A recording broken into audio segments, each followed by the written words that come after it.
When you are the single person of color in an otherwise all-white group, you don't ever get to transcend your racial identity. It's really hard to access full personhood if your whole being is just focused on being the Black girl. I'm Brittany Jones-Cooper, and this is Unmuted. I'm here with Danielle Prescod. Thank you for joining us today. Thanks for having me. So you've worked in the fashion industry for over 15 years, and now you're releasing your first memoir called Token Black Girl about your experiences growing up in predominantly white areas. I grew up in Omaha, Nebraska. I was tokenized my entire life. Can you tell me about the community where you grew up and how that impacted your identity?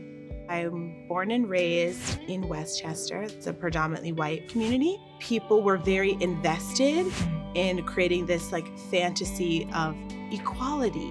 Racism is a problem of the past, and it doesn't necessarily exist in the present moment. They're telling you you're not really Black. Right. You're the whitest Black girl. And it is supposed to be a compliment because their assumption is Blackness is so negative. Let me distance you from it. Blackness and Black struggles were always seen as kind of a joke.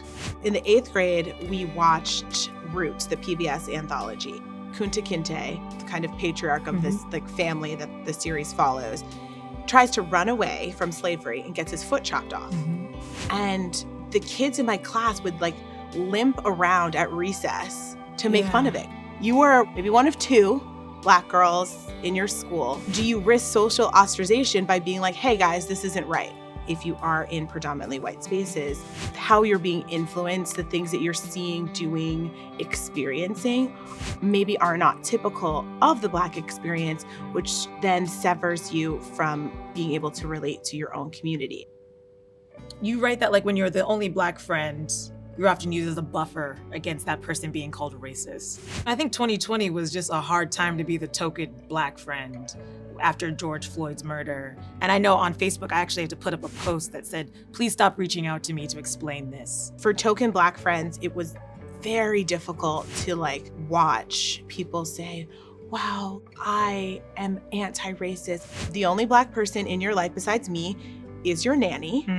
That's not your equal. My proximity to whiteness, the education I was able to have, the things that I'm able to do, the spaces I'm able to move in is a privilege. And it's very hard for people to understand anyone who occupies a privileged identity and a marginalized identity at the same time. Yeah. And so it's not so much that I live in constant fear of police brutality, but it's that the racism that I'm facing on a daily basis is still related to that. Well, again, the Black experience is not a monolith. And I think we could not say that enough. We can't.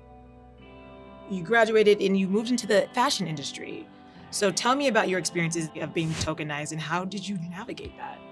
One reason why I felt such a pull towards clothing in general is because I realized it was an equalizer. I can participate in assimilation in this way. The better I got at doing things like putting together outfits, selecting things, the more power I got. I already had an eating disorder before I ever started working in fashion, but it's no secret that thin is the beauty standard in fashion. I was rewarded for being a thin person. Even having an eating disorder and having it go undiagnosed for so long is a testament to how racism affects the medical industry, because so many people are like, oh, Black girls don't have eating disorders. Actually, Black women are the highest demographic for binge eating disorder that exists. The stress of being Black and suppressing that for so long in these environments that are unsafe does affect your physical health. We need people to have more vocabulary and more education to understand where that thought process comes from. Why do I have such a consistent problem with self-love? And it's because systemically, the way that I'm being affected makes me think I'm not good enough. And I realized I only loved myself very conditionally. I only like myself if my hair looks perfect. I only like myself if I like my outfit and if I have the job that I like. It comes from conforming to whiteness.